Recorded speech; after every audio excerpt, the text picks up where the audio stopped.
Hey y'all, DJ Legion back with you. Been about 7 weeks since I posted on this channel. Of course, a lot's happened since then. Try to get you up to speed, show you the stuff I've picked up. Yes, I did go to Record Store Day, picked up a few things. I'll show you that as well. And give you some updates. But first, let's show you the Record Store Day stuff because, I kind of missed the week to put that on my channel and catch that wave of getting a bunch of views or whatever, but been backing off from YouTube. So anyway, haven't had the time, but anyway, let's get to it. This is the things that I picked up specifically. First, I got the AC/DC Back in Black cassette, which I don't have to show you right close by, but I did purchase that because my wife wanted to get it, so we got it. Anyway, so what I picked up for Record Store Day. First item, The Lurkers, Fall 'Em Fall Out. This is their debut album, reissue. This is UK punk. Lurkers were the first band signed on the Beggars Banquet label. It's a gatefold here. Show you that. Very cool. The Lurkers. I got turned on to these guys by George Wildheart, so check out his channel.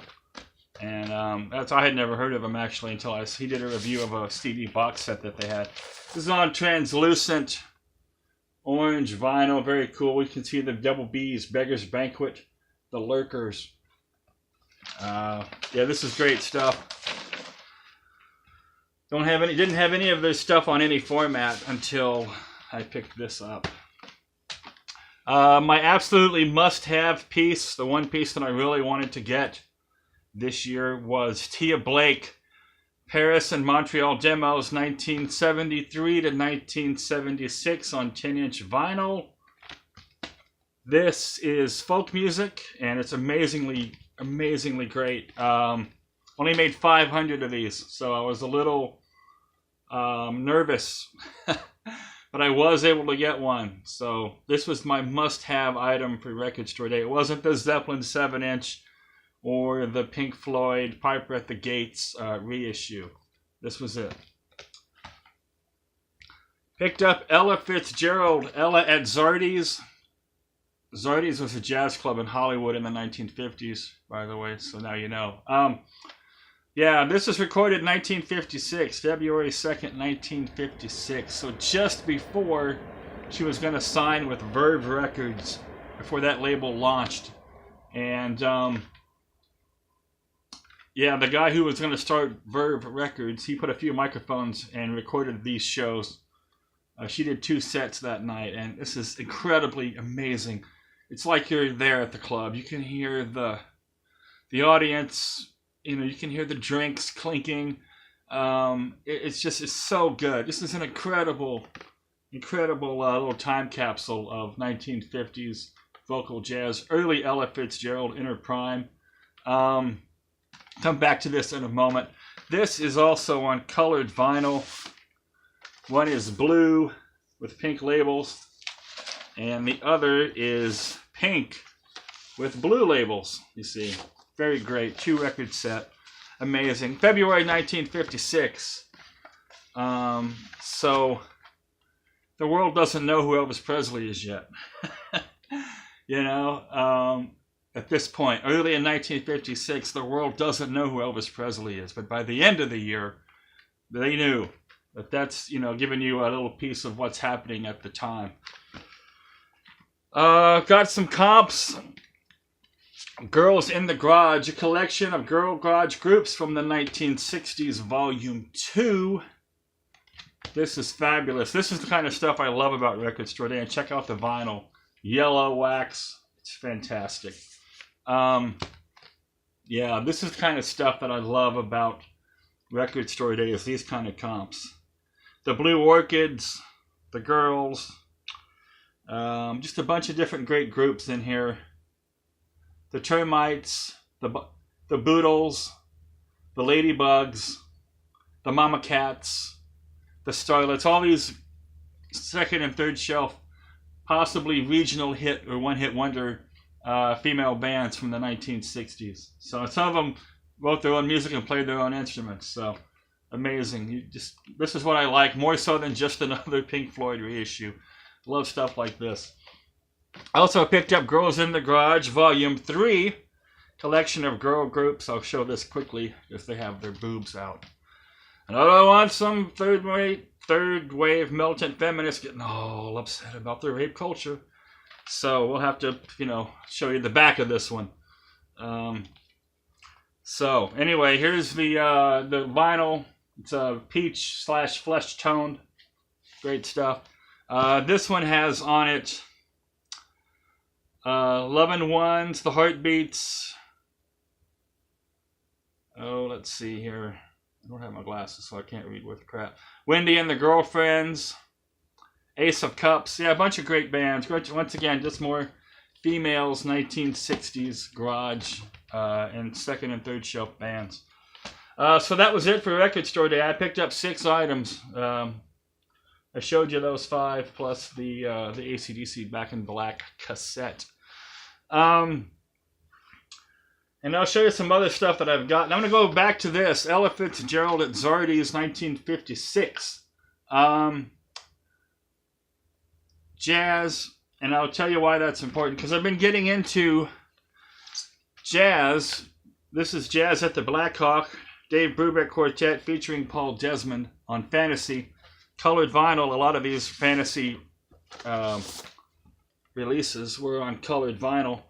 And I'm going somewhere with this. I think I've shown you this one before. But this one had in it a catalog for Fantasy Records from about the 1950s here. And it has these 3 rows, has everything by serial number. Example, this one is 3-210. So with this, I can track down, you can go on Discogs or go on eBay or whatever, and track down the entire Fantasy Records catalog. And if you had all of these, you'd have one hell of a jazz collection. So, anyway, and I'm going somewhere else with that as well. So, of course, I've been doing that. Picked up another one. Fantasy 3-201, The Herdsmen Play Paris. This one is really cool because it is a test pressing. You see that? Test pressing. Fabulous. Preston Berkeley. Way cool. So, I'm enjoying that. And how this relates to Ella Fitzgerald, going back to this one now, is, a lot of these musicians who played in these bands, for Dave Brubeck or Turk Murphy, they travel up and down the West Coast playing gigs, the drummer and the bass player and the pianist or whoever. And so some of these guys who played with Dave Brubeck and Turk Murphy or Ernie Heckscher, they would go down to LA, and some of them are playing for Ella. And I know that because I got this book, San Francisco Jazz. Got this book at a new bookstore that I found in San Francisco. And there you got Jazz Women of San Francisco on that title. And just different photographs. Photographs of the advertisements, photographs of the musicians. And it's just a fabulous book that talks all about the jazz scene in San Francisco going back to the 30s, 40s, 50s. All the different clubs, the nightclubs, for example, the Black Hawk. That club, of course, is mentioned in this. So, anyway, between this book and Fantasy Records' long-playing catalog, and they were based out of the West Coast, I'm tracking down all the Fantasy, all the San Francisco Jazz, the Fantasy Records, and checking that out in detail. So, very cool. Just wanted to share that with you. All right, we're moving on. Show you some other stuff I picked up. Might have shown some of these already. I don't know for sure. It's been 6 weeks since I filmed. I don't know. Edie Gourmet, Edie in Love. Sylvia Sims. Sylvia Sims Sings on Decca. Gordon Lightfoot, Back Here on Earth, one of his early albums. And I believe this is on, United Artists. Let's see the label. Yeah, an old school United Artists label. Check that out. Way back. Canadian pressing, possibly. I don't know for sure. Johnny Mathis Greatest Hits. All these I got on the cheap, like a buck or two. Mel Torme, Live at the Masonette. George Lewis and Turk Murphy at the Newport Jazz Festival. This one I paid a little more for. It's a Verve. It's a French pressing, or Japan maybe. Is it Japan? Or is it French? It doesn't say. Mono recording. Anyway, Live at the Newport Jazz Festival. This is, come on now, Brian. Dixieland Jazz. That's what this is. Mel Torme, Prelude to a Kiss. This is fantastic. Fantastic. I need to get a mint copy of this. I love the label. Tops Records. So great. This is excellent. Kind of like a concept record, believe it or not. It's vocal jazz, vocal pop music from the 1950s, but it's a concept album. It's telling a story from beginning to end. It's fantastic. They tore my Playhouse down, but I still got my Bales and Lingle records. This is Ragtime piano from Louisiana. Linda Ronstadt, Heart Like a Wheel. Never had a copy of this, even though they're floating around out there like confetti. The Bobby Darin story, Mac the Knife, which features, of course, his hits Splish Splash, Dream Lover, Mac the Knife, Beyond the Sea. Just the greatest hits album. Skip that one and go back. Got Frank Sinatra, Swinging Affair. Got a clean copy of this. This is probably a 70s reissue. Let me see what label it's on. Yellow labels. Capital. I don't need to show you that one now. A couple Linda Ronstadts. Lush Life. Great, look at this design. Right, it's the powder box, and you open the record up. Bam. Take the lid off the box, and there's the out. And the LP is in there. Kind of great. So it opens from the top. See if I can put it back now. It's kind of tricky to put back, actually. But anyway, it's a fantastic packaging. I guess I can't do it right now. We're going to move on. Anyway, I have another one as well. Linda Ronstadt, from the same period in her career. This is What's New. And this is basically these last two albums. The Nelson Riddle Orchestra is who she played with. And she did all those pop songs like Someone to Watch Over Me, I've Got a Crush on You, all that stuff that, Julie London and Pat Suzuki and Edie Gourmet and all those female singers were doing back in the day. She's doing remakes with, new versions of those. And both of these albums feature, Lush Life as well, features Nelson Riddle Orchestra on it as well. Picked up some metal. Let me do some jazz. Let me do one more jazz that I picked up. Got this for 50 cents. Wynton Marsalis. This was sealed in the shrink wrap. I did take it off. Wynton Marsalis, Concerto for Trumpet and Orchestra.